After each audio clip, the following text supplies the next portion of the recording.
Welcome back po sa aking muntin channel, Mr. Ukol. Nandito na naman po ang inyong lingkod para magbigay ng tips at giya para sa araw po ng Sabado, March 16, 2024. Ano pa rin to, yung no bearing no effect races pa rin ang pinapatupad ng MMTCI. May 8 karera. Bating muna tayo.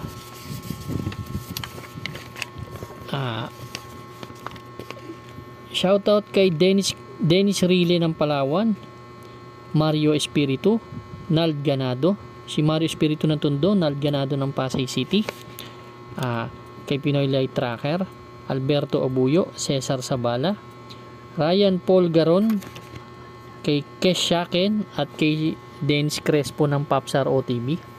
Kino-congratulate ko yung isang member natin, tumama ng last DD1 Pordeado. Congrats Mr. Jeffrey Rodriguez. Congrats sa iyo, Paps.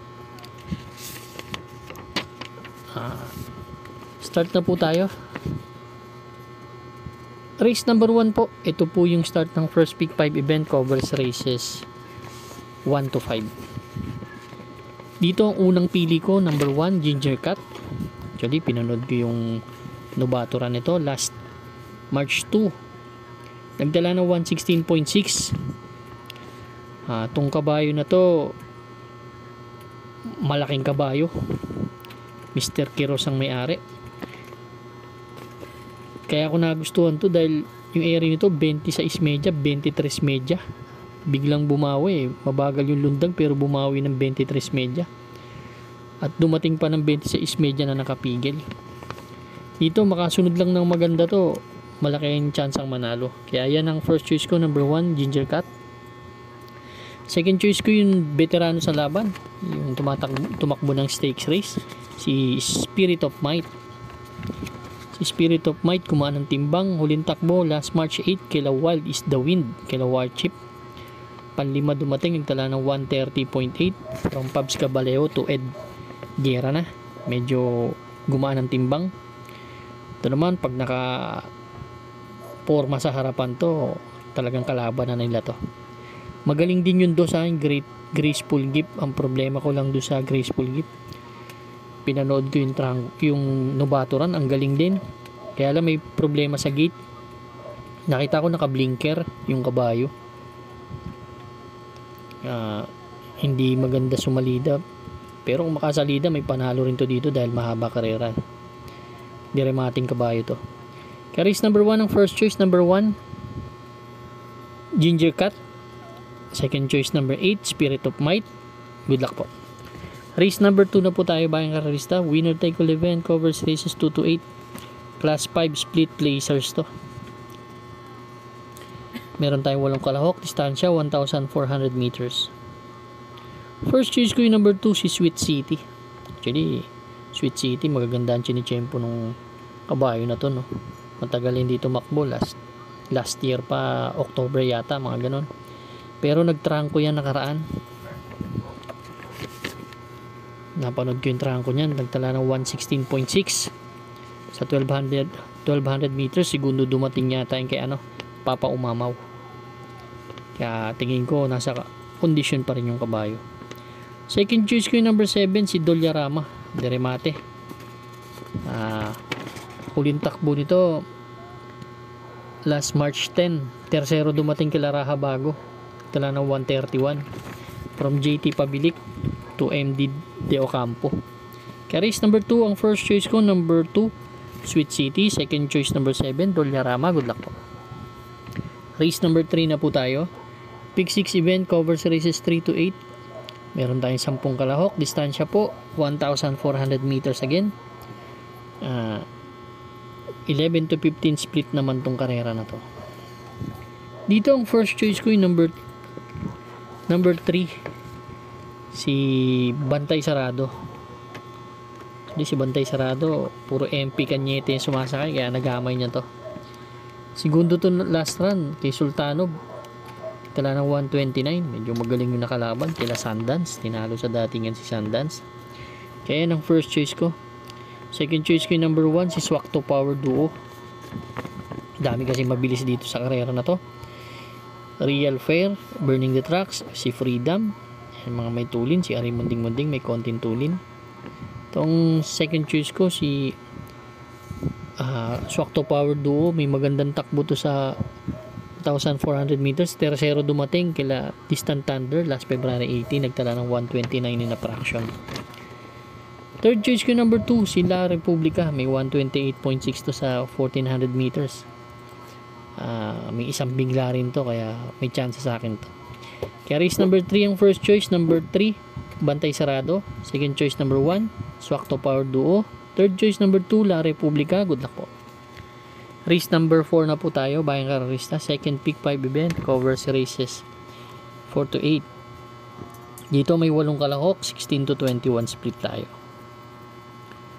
Dito naman ang first choice ko si Stripe of Pink.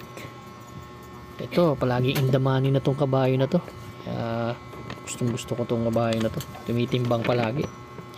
Ngayon, konti ang entry sa baka makarimati ng makapwesto at makarimati ng maganda. Nakaraan March 10, panlima dumating kila Gintong Hari, work from home. Nagtala ng 129, medyo mataas din ang grupong tinakbuhan ha. Second choice ko yung number 4, si Don Lucas. Si Don Lucas naman, andun din sa laban na yun. 129.4 ang tinala, pero galing yan sa panalo bago natalo yan doon kila ano. Tinalo niya si Piece of Cake. Yan ang second choice ko. Bibigay akong third choice, yung Mandatum. Gamay kasi ni RC Suson to. Makapwesto malaki ang chance ang manalo. Race number 4 ang first choice number 5 Stripe of Pink. Second choice number 4 Don Lucas. Third choice number 8 Mandatum. Good luck po. Race number 5 na po tayo, Bayang Karerista. Pick 4 event, covers races 5 to 8. Dito meron tayong 11 kalahok. Distansya po 1,400 meters, 6 to 10 split naman to. Dito ang gustong gusto ko yung number 3 si Isla Puting Bato. Actually nag-umento to simula nung pinasakay kay Pabilik, sumigundo. Segundo to kay kay Isla Puting Bato, 129.6 ang tinala. Medyo nakakasunod na. Nasa kondisyon tong kabahay na to, kaya para sa akin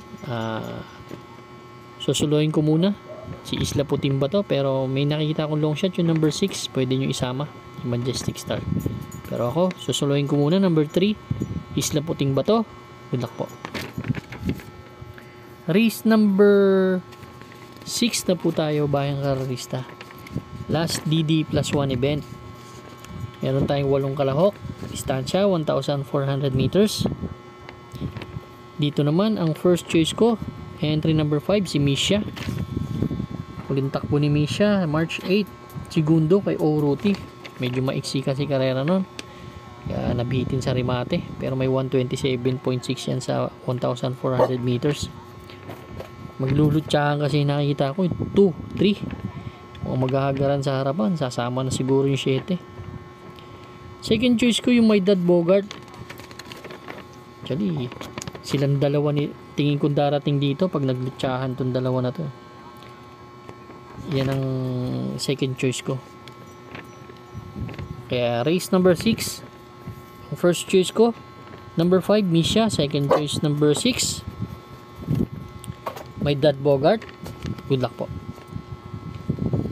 Race number 7 na po tayo, Bayang Karerista. The penultimate race. Meron tayong 11 kalahok dito sa karera na to, 1,400 meters, 6 to 10 split. Dito ang first choice ko, medyo long shot siguro to, yung Aliana. Si Aliana binigay kay JB Bakaykay. Ito ang gawin lang siguro nito, parimatihin. Mas magaling to pag pinaparimati. Andyan na naman si iikot lang medyo mabilis, iikot lang. Yan ang pwedeng kumuha ng harapan. Andyan si Blue Thunder kung gusto. Pero para sa akin, yan ang first choice ko, si Aliana.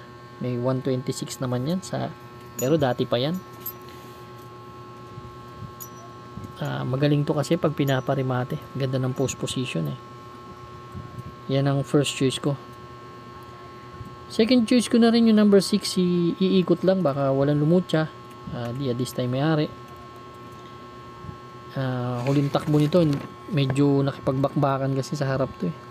Segundo lang dumating kay Apo ni Maria. 130.4 ang tinala. Third choice ko yung number 2, si Advocacy, baka makarimate. May 127 naman yan sa sa 1,400 meters, kaya may chance rin manalo. Kaya race number 7 ang first choice ko. Number 10 Aliana, second choice number 6 iikot lang, third choice number 2 Advocacy. Good luck po.